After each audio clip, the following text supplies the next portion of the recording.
my role as a member of staff within the university, I'm trying to promote sustainability by foremost behaving sustainably.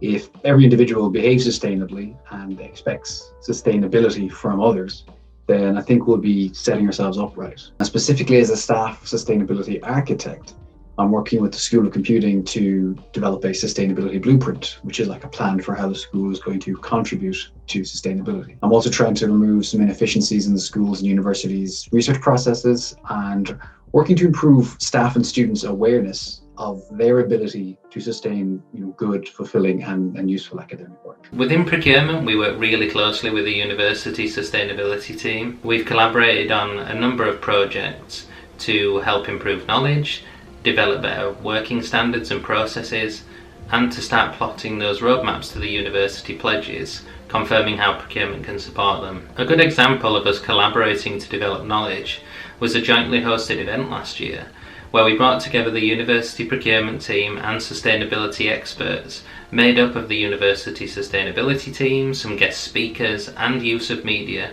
And we did this to develop the knowledge of the team, help them to understand what sustainability is and the challenges that we face, both as a university and globally, and then also inform them of the role that they have to play and encourage everybody to make an individual pledge to adopt more sustainable ways of thinking. We even had a sustainable focused dress code for the event to get people thinking about it before they attended. And feedback from that was that people wanted to know more and they wanted to be more involved. And I would recommend doing something similar to anybody. We've also worked on various other things through having direct monthly meetings with the sustainability team. Through those meetings, we've embedded sustainability into our category plan development processes, we've developed a new sustainable procurement standard, reviewed information and data that we're getting from our sustainability partners, and overall started to demand more from the people that work with the university.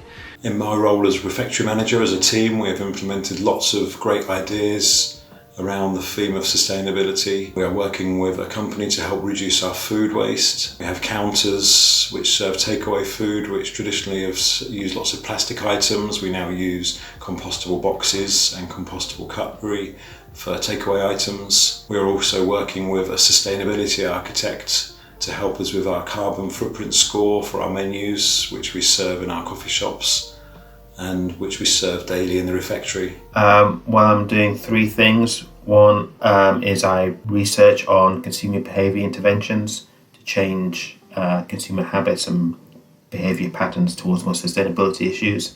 I teach that to undergraduates, students and masters, students and PhD students. The roles I have is the lead, chairing the LEED's Sustainable Curriculum Working Group, and where we're collaborating with academics and professional staff across university to put sustainability into the mainstream of programs taught, undergraduate and postgraduate taught programs across the university, so that students have an opportunity to learn about sustainability, but also to integrate it to their own discipline and to take that forward into whatever profession, jobs they have in the future, so they can innovate and hopefully bring a more sustainable society. So in my role, I'm advancing sustainability in a number of ways. Through my teaching, I'm able to explore sustainability concepts with my students and really encourage them to apply those in real-world contexts.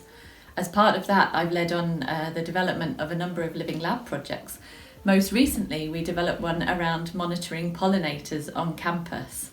And actually we employed 4 student ambassadors to work on that project, and they went over and above anything we could have imagined, and it's now turned into a whole biodiversity monitoring programme on campus with a methodology and a toolkit and ways to collect data.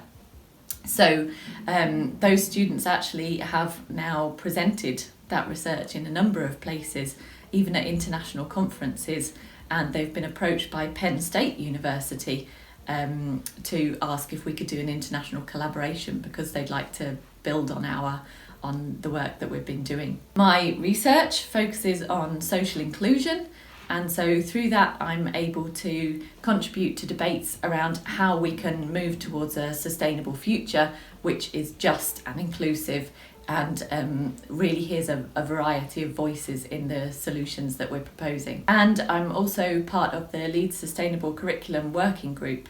So we're seeking to embed sustainability in curricula across the university, and my role as part of that is to lead on the resources that are supporting staff in order to do that. Trying to develop some online resources that pretty much all students will be able to and encouraged to take when they come to university, that really introduce the concept of sustainability and how that interacts with their life as a student. And also a template looking at what an ideal module would look like if that was, if sustainability was embedded. And that includes everything from, can we reduce plastic, can we go on a low carbon field trip, through to how can we decolonise the resources that we're using, and how can we make our teaching inclusive. We're also through that looking at induction week activities and how we can introduce sustainability as early as possible within student degrees to really get them thinking about that as they move through their university experience. One of the ways in which I am advancing sustainability in access and student success and across educational engagement is the link between sustainability and the access and student success strategy. The World Health Organization's Sustainable Development Goals really connect both of those. At an operational level, one example of this is the way in which we lead work to address educational inequalities, both at a local and a national level. So our staff and our students play a really important role in the delivery of outreach, work to raise attainment in schools and colleges, and mentoring. And some of the work that we do, including through organisations such as the Tutor Trust, Interuniversity and the Brilliant Club, are really good examples of this. In my own work, I'm trying to advance sustainability through a number of different areas of practice.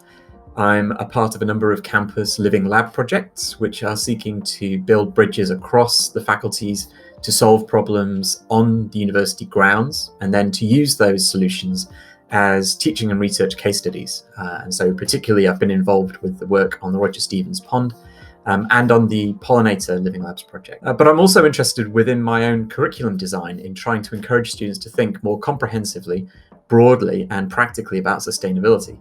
So I teach a number of modules that look at freshwater conservation, for example, encouraging students to see conservation biology and sustainability not as a didactic approach taken by scientists to tell people how to manage natural landscapes, but that there are political, social, cultural, and economic interests at play, and that these have to be taken into account when developing solutions to complex problems. Firstly, we believe it's important to consider the emotive side of sustainability. So what we've done is establish newsletters to ensure and increase awareness of staff about the sustainability causes that we're engaged with. So in the newsletter, we decided it was important to have the human element, telling stories from our personal perspective in terms of examples of individual staff who are passionate about sustainability and what are they actually doing about sustainability to set great examples for everybody else. From that, it was important to also consider disseminating best practices through the student architects that we've recruited as well, and also the recruitment of various divisional champions of sustainability. So we all work together, we have regular meetings, and we ensure that there's the passion is being kept alive. The other thing that we're doing with students is we're encouraging debates around the whole sustainability issues. So we've started to establish roundtable discussions, which were very well attended. We've just had our first one very recently. That surprisingly led to some really interesting impacts on some of the students and the way they think about their lifestyle choices as well, which was much more powerful than what we initially thought would occur. So the roundtable discussions, we're going to continue with those. And also we work very closely with the various different course reps and the sort of lead university union side as well, to ensure that we encourage them to participate in the various different initiatives that we have established as well. From my teaching perspective, what I've done is ensure that I always think about how I can add a sustainability element to my teaching. So any of the competitions and initiatives that I established in the past, I've made them a lot more sustainability focused. So this can be from the perspective of my engagement with ad agencies, for example, because I teach advertising. So with the agencies that I've selected to work with, I've made sure that they are ones that already have done quite a lot of work with sustainability related projects. So hopefully by having all areas covered from the staff side and the student side, and from the various different initiatives that staff are doing from their personal side and also from their sort of teaching side, as well as professionally in terms of the way they operate, we will hopefully be able to send a much more positive message across, which will benefit everybody in the long term.